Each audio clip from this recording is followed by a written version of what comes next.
Okay, so then you can use this, like I said before, you can have tools that have more than one use. And this is another one, because you not only have the spear, but you also have the foreshaft that you can use as a butcher knife.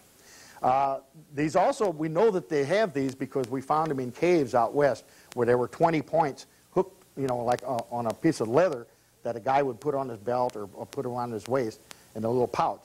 And there were 20 of these in a dry cave from about 9,000 BC. So we know that they're doing at least that far back, and we assume that paleo people in the really 14,000 years ago were doing the same thing. Now, we're going to come way back from 14,000 years ago to about 3,000 years ago. And we're going to look at an adaptation that they made with the atlatl. Instead of having a regular atlatl that's just used for throwing, they have an atlatl with a banner stone on it. And we called these banner stones because we really didn't know what they were. They were usually well made, and we thought this was a banner. When you walked in the village, you know, everybody say, oh, he's a big shot, he's got a banner stone. Well, we found out that's not right. And so what they're using them for is for hunting white-tailed deer. And we're going to assume that Marilyn over here is a white-tailed deer, and I want you guys to put your arms up like this and be trees for me. Okay, now I'm going to set up an ambush. I'm going to be in the woods where it's dark. And the deer are going to be coming along the outside of the woods on the other side of the trees, and they're going to be coming over here to water.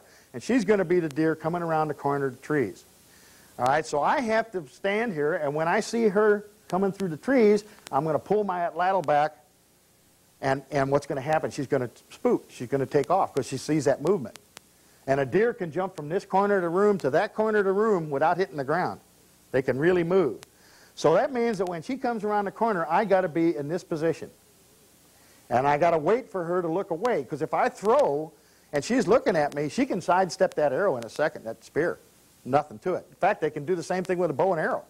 You can shoot an arrow, and that deer can step out of the way before that arrow ever gets to it. So that means that I have to wait for the deer to look the other way. And usually the deer will come around the corner, they'll snort once or twice. Sometimes they'll stomp their foot. But they try to get you to move, and you've got to be perfectly still. You also want the wind blowing from them to you, not from you to them, because they'll smell you.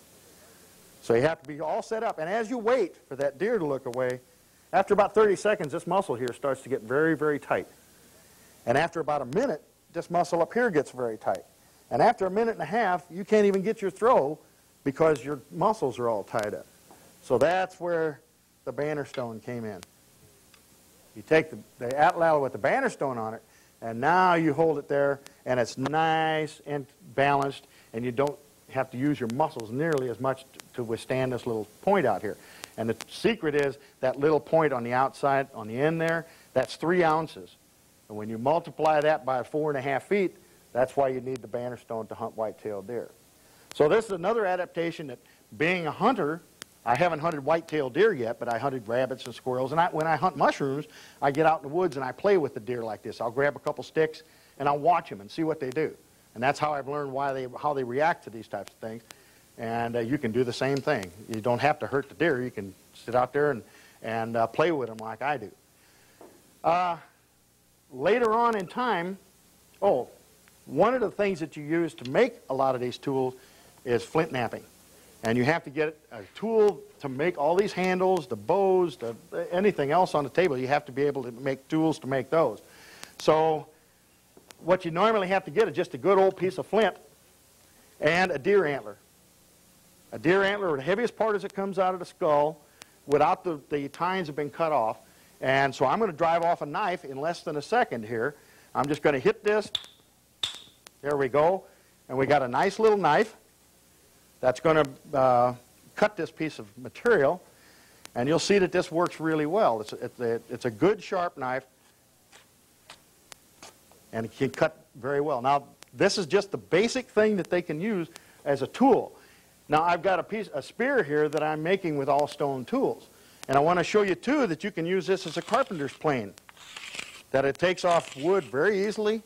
You don't have to work very hard at it at all, and you can hear it kind of crunching as I use it, and that means that little tiny flakes are coming off the flint, and it's resharpening itself. So it's making itself really good and sharp and working really well. If you use it backwards, it will dull itself.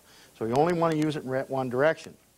And you can use these for many different things. You can use it for cutting meat at your mouth, like the Eskimos do. You can use it for all these different tools. You can use it for butchering an animal. This will probably skin 2 or 3 deer, 10 or 12 squirrels. Then you can modify it. You can resharpen it. So there's all kinds of things you can do with that one flake. And so this is kind of the basic thing that you use when you're working with flint.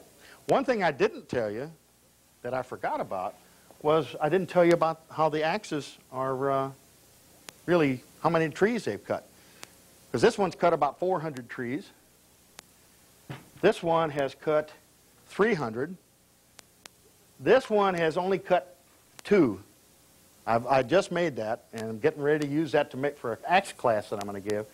But this axe here has cut 3,500 trees, and it's never been resharpened.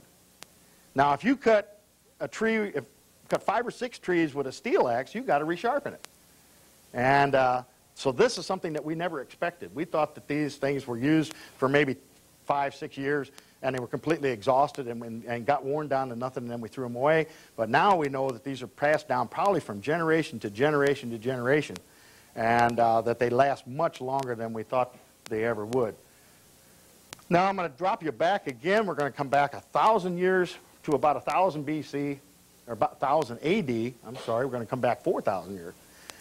And this is how a stone hoe is hafted. This is when things change.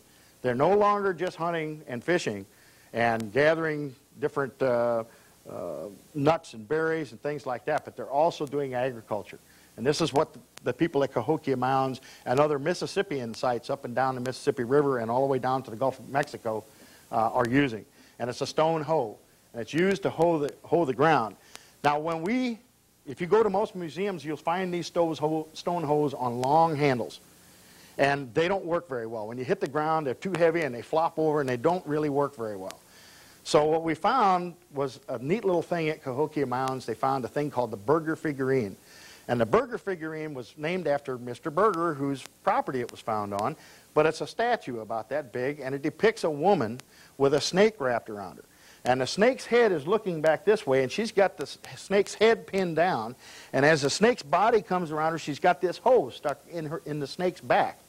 And then the tail comes up her back and turns into a gourd plant, and there are 5 gourds on her back. And this is supposed to represent Mother Earth tilling the soil to bring up fruit. But she had a hoe in her hand, and it's a short hoe. It's like this. So just looking at this figurine, we were able to find out what we thought hoes looked like is not what they were.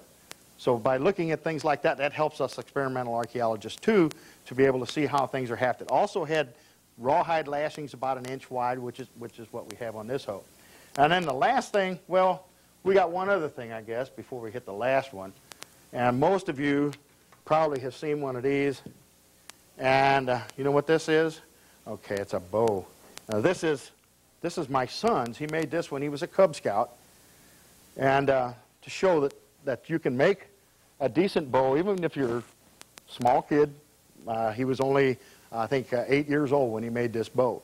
But this is about a 40-pound bow. It'll cast an arrow very well. You don't really have to have anything fancy, but it's a nice little weapon. And that came in after the atlatl was gone. The bow and arrow came in, and that became the weapon of choice and the hunting tool of choice. And then the last thing I want to show, besides having some flint knap stuff on the table, different points that I've made, you can come up and take a look at those later. I also have the shark's tooth club. And this club was found, not this one, but this is a replica of one that was found at Cahokia Mounds in 1955 by Mr. Gregory Perino. The thing I want to tell you about it is that the first 5 teeth on this club were actually great white shark's teeth. And they didn't get those out of the Gulf of Mexico. They got those out of the Atlantic or the Pacific, one or the other. So it broadened our range of how far these people went. The other teeth were made of flint or chert. And so I didn't have shark's teeth, and believe me, they're hard to get that big. So I had to use all flint ones. But that gives you an idea of what this club may have looked like. We're not sure that it was a club per se, but it at least was a sign of power, most likely, like a crown or a scepter or something like that, that the chief would take with him. Because we find them burned on the first and second terraces of the mound. They seem to hold a ceremony and put a pit there, and then they burn these things ceremonially. So they have some very ceremonial significance. We know that much anyway.